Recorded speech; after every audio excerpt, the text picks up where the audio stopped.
اعوذ باللہ من الشیطان الرجیم بسم اللہ الرحمن الرحیم قال اللہ تبارک و تعالی فی الکلام المجید والفرقان الحمید ولا تکونوا کاللتی نقضت غزلها من بعد قوة انکاثا صدق اللہ مولانا العظیم ان اللہ وملائکتہ یصلون علی النبی یا ایہا الذین آمنوا صلوا علیہ وسلموا تسلیما اللہم صلی علی محمد وعلی آل سیدنا مولانا محمد وصحاب سیدنا مولانا محمد مبارک وسلم وصلی علیہ۔ الحمدللہ، امید واسق ہے کہ آپ تمام احباب بخیر و عافیت سے ہوں گے۔ آج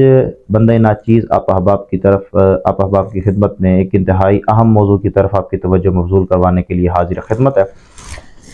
یقیناً ماہ رمضان المبارک میں تمام احباب نے اللہ کے رسول کی رضا کو حاصل کرنے کے لیے اپنی توجہ اور کوشش اور عبادات کا سلسلہ جاری رکھا ہوگا۔ اللہ تعالیٰ تمام احباب کی عبادات اور اپنی بارگاہ میں قبول و منظور فرمائے۔ دوستان گرامی قدر، آقا علیہ السلام کی کثیر احادیث مبارکہ اس بات کی گواہی دیتی ہیں کہ ماہ رمضان المبارک جب اپنے اختتام کو پہنچتا ہے اور ماہ شوال کا چاند نظر آتا ہے تو عید کے دن اور آخری روزے اور عید کے درمیان جو رات ہے اسے لیلۃ الجائزہ کہا جاتا ہے، جسے عرف میں عام لوگ چاند رات کے نام سے یاد کرتے ہیں۔ اللہ رب العزت نے قرآن کریم فرقان حمید میں ایک آیہ کریمہ نازل فرمائی، وَلَا تَكُونُوا كَالَّتِي نَقَضَتْ غَزْلَهَا مِن بَعْدِ قُوَّةٍ أَنْكَاثًا، کہ اے لوگو تم اس عورت کی طرح نہ ہو جانا کہ جس نے اپنا سوت مضبوطی سے کاتا اور پھر اسے خود ہی اپنے ہاتھ سے ریزہ ریزہ کر دیا۔ یہ ایک عورت کی مثال میرا مالک قرآن میں ارشاد فرما رہا ہے کہ عورت ایک پورا دن لگا کے محنت کر کے ایک سوت کو کاٹتی ہے اور جب ایک وقت آتا ہے تو اسے اپنے ہی ہاتھ سے اس کا ریزہ ریزہ کر دیتی ہے۔ تو یہ ایک آیہ کریمہ انسانیت کی رہنمائی کے لیے بڑی اہمیت کی حامل ہے، اور یقیناً آپ لوگوں نے دیکھا ہوگا کہ یوں تو پوری دنیا میں اور بالخصوص برصغیر پاک و ہند اور پاکستان میں بالخصوص لوگوں نے ماہ رمضان المبارک کی ساری شاپنگ موقوف کی ہوتی ہے چاند رات پر۔ یہ وہ چاند رات ہے کہ جس پورے رمضان کے مہینے میں آپ لوگوں نے عبادات کی، اللہ کے رسول کو راضی کرنے کے لیے کوششیں کی، نمازیں ادا کی، روزے رکھے، صدقات دیے، سب کچھ کیا۔ تو اب یہ انعام اور اکرام کی رات تھی کہ اللہ تعالیٰ آپ کو آپ کا انعام عطا فرماتے۔ اب آپ کو چاہیے تھا کہ آپ اللہ رب العزت کی بارگاہ میں سجدہ شکر بجا لاتے کہ میرے مولا تیرا شکر ہے کہ تو نے ہمیں عبادت کرنے کی، ریاضت کرنے کی، روزے رکھنے کی، صدقات اور خیرات دینے کی اور اپنی بارگاہ میں نیک اعمال کرنے کی توفیق عنایت فرمائی۔ اب تمام لوگ اللہ کی بارگاہ میں سجدہ شکر بجا لانے کی بجائے سب لوگ بازاروں کی طرف ٹولیاں کی ٹولیاں نکل جاتی ہیں۔ نوجوان لڑکے ہیں تو انہوں نے اپنی ساری عید کی شاپنگ چاند رات پر موقوف کی ہوتی ہے، انہوں نے اپنی کٹنگ اور شیو اور جناب خط وغیرہ اور داڑھی بنوانا، یہ سارے معاملات جو ہے وہ چاند رات پر موقوف کی ہوتے ہیں۔ یا بعض حضرات تو ایسے بھی ہوتے ہیں کہ انہوں نے اپنا لباس، اپنے جوتے خریدنا چاند رات پر منحصر کیا ہوتا ہے کہ بھئی چاند رات جب یوں ہی چاند نظر آئے گا تو بازاروں کا رخ کیا جائے گا۔ اسی طرح ہماری بہن بیٹیاں ہیں، وہ مہندی لگوانے اور ڈروانے کے لیے جناب وہ بازاروں میں تشریف لے جاتی ہیں،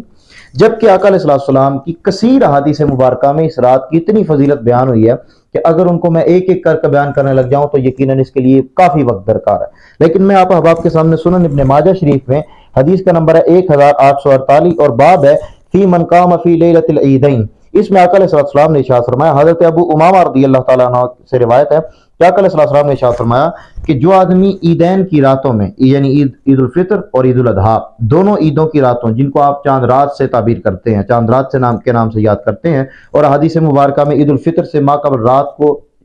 جو ہے لیلۃ الجائزہ کے نام سے تعبیر کیا گیا ہے، تو آقا علیہ السلام نے ارشاد فرمایا کہ جو آدمی عیدین کی راتوں میں اللہ تعالیٰ کے لیے عبادت کی خاطر قیام کرے، اللہ تعالیٰ کی عبادت کرے، اللہ کے رسول کو راضی کرنے کی کوشش کرے، وہ کام جو اس نے پورے رمضان میں کیے انہی کو اس رات میں دوبارہ دہرائے، تو آقا علیہ السلام نے ارشاد فرمایا لم یمت قلبہ یوم تموت القلوب، کہ جب تمام لوگوں کے دل مردہ ہو جائیں گے، تمام لوگوں کے دل مر جائیں گے، تو جب سب لوگوں کے دل مر جائیں گے تو جو بندہ یہ عید سے ایک رات قبل اللہ کے رسول کو راضی کرنے کے لیے مصلی پر کھڑا ہوگا، تو جب سب کے دل مر جائیں گے تو اللہ کے محبوب ارشاد فرماتے ہیں کہ اس دن اس کا دل زندہ رہے گا، اس دن اس کا دل مرے گا نہیں۔ تو یہ چھوٹی بات ہے کہ جب سب لوگوں کے دل مر جائیں گے، اور دل انسان کے جسم کا ایک ایسا لوتھڑا ہے کہ اگر یہ مر جائے تو پھر باقی کچھ بھی نہیں رہتا۔ اور اس حدیث مبارکہ اور قرآن کریم کی جو آیہ کریمہ آپ احباب کے سامنے رکھیے، اس سے ایک نتیجہ نکلتا ہے کہ اب آپ کو پتہ ہے کہ خوشی کا چاند طلوع ہو چکا ہے، عید جو ہے یہ خوشی کا دن ہے، مسرت کا دن ہے۔ اب اس دن میں اللہ تعالیٰ اور اللہ کے رسول بھی دیکھنا چاہتے ہیں کہ اب کون ہے کہ جو ہمیں یاد رکھتا ہے۔ غم میں، پریشانی میں تو ہر بندہ اللہ کے رسول کو یاد رکھتا ہے۔ بہادری تب ہے کہ جب آپ